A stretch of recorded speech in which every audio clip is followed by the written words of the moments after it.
Ok, let's go, journée 15 aujourd'hui, enfin journée 22 du coup, mais bon, c'est pas grave. Ce que m'a apporté le podcast en 6 mois, on va voir exactement ça. Je vais raconter des anecdotes derrière tourner des podcasts avec des gros entrepreneurs, ce que j'en ai appris.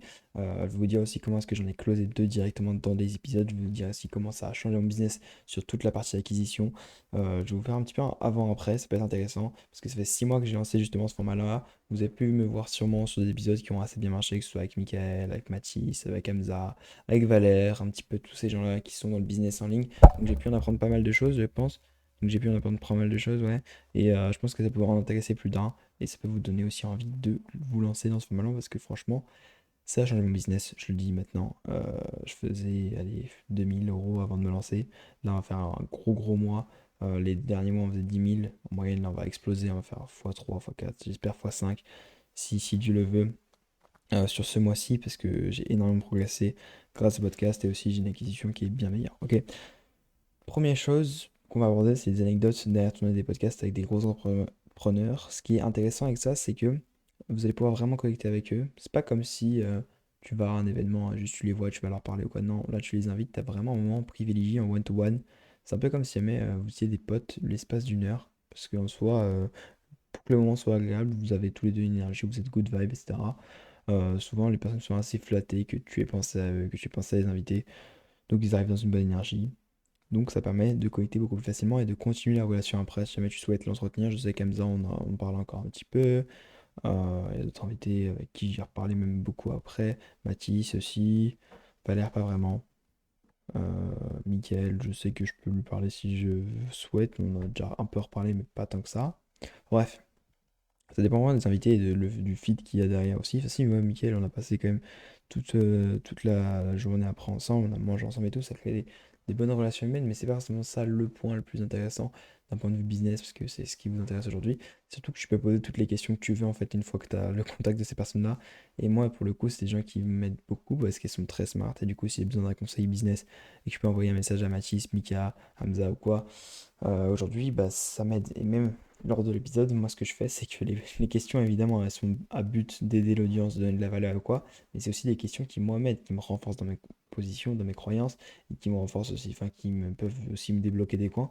Alors, je sais que quand j'ai invité des personnes sur le closing, c'est une partie sur laquelle j'étais pas très bon avant ça. D'ailleurs, j'ai closé mes deux derniers calls aussi, en partie grâce à ça, je pense. Euh, bah, j'ai appris beaucoup de choses, j'ai pris beaucoup de notes dans ma tête, j'ai regardé les épisodes et je me suis dit, ok, ça j'apprends, ça j'implémente, ça je fais. Et ça m'a permis de vraiment beaucoup progresser sur ce point, c'est juste insane.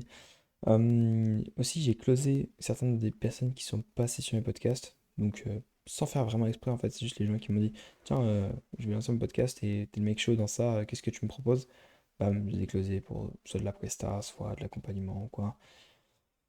Et du coup, ça rentabilise encore plus le fait que bah, je fais plus de vues et plus d'acquisitions grâce à leur image. Donc c'est trop bien, c'est trop puissant. Si jamais vous invitez des gens qui sont à peu près dans votre cible ou avec qui vous pouvez les connecter avec d'autres gens et prendre une commission, bah, vous pouvez encore en plus faire de l'argent sur le dos des personnes que vous invitez, même si c'est pas du tout le but moi à l'origine.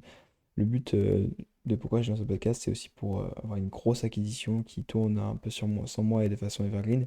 Parce que sur YouTube, là, si on va sur Analytics directement, voilà, vous allez voir cette chaîne-là. Mais si je vais sur l'autre chaîne, bam, bam, vous pouvez voir déjà que cette vidéo elle a mal fonctionné, que ça m'énerve. On peut voir que, l'instant Analytics, mes vidéos qui font le plus de vues récemment, ouais, Hamza Yacoubi, Michael Wu, alors que les vidéos sont postées il y a hyper longtemps. Genre celle avec Mika, 26 octobre, tu vois, c'était il y a 3 mois. Si on va dans les. Non, pas forcément. On va dans les 7 derniers jours, elle a encore fait 500 vues. Il y a encore 500 personnes qui m'ont découvert grâce à une vidéo il y a 3 mois, quoi. Donc c'est trop puissant, ok. Maintenant qu'on a vu ça, je vais te donner aussi le fait que j'ai les plus gros apprentissages de ma vie pendant les épisodes. Comme je t'ai dit, quand tu parles avec des gars qui sont ultra DTR, etc., bah ça te donne la rage. Et en fait, c'est beaucoup plus direct que quand tu regardes du contenu, je trouve, encore plus en vrai. Par exemple, Hamza, quand je lui parlais, tu vois, je vois vraiment qu'il a la rage dans les yeux, etc. Ça donne encore plus envie de charbonner. Genre, c'est insane. Quel point c'est transcendant. Et moi, je me dis, ok, j'invite ces gars-là, je leur donne la parole. Faut que j'assure moi aussi de mon côté, donc ça me donne de la motivation dans ce sens-là. Aussi, tu peux creuser les points qui te paraissent flous. Donc, tu vois, par exemple, Mathis, je pensais que ouais, c'est le gars qui a tout réussi et tout, qui est jeune, qui fait de l'oseille et tout, et puis, bon, sans être un idole ou quoi, mais Tu vois, c'est la valeur perçue qu'il a. Mais en soi, il dit, ouais, je faisais pas de sous pendant un moment. Il a lancé 6 agences en floppant, il a stoppé les cours. C'était un pari risqué, tu vois, il a juste pris des risques, il a juste travaillé plus que les autres et il le dit, il travaille énormément. Et la plupart des gars que j'ai rencontrés, avec qui j'ai parlé, ils m'ont tous dit la même chose, ils m'ont dit, je travaille énormément. Du coup, ça fait réaliser qu'en fait, il suffit de mettre en place les bonnes choses pour que ça marche. Donc, ça, c'est intéressant.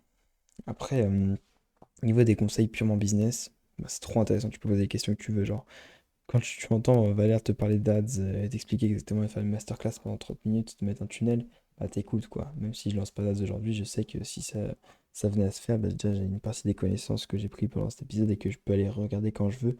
Parce que c'est des questions qui moi m'intéressaient et qui m'intéresseront toujours.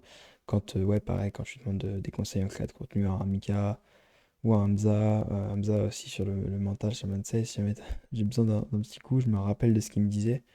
Ok, c'est bon, là, je vais taffer, c'est bon, j'arrête de faire la salope à procrastiner ou quoi.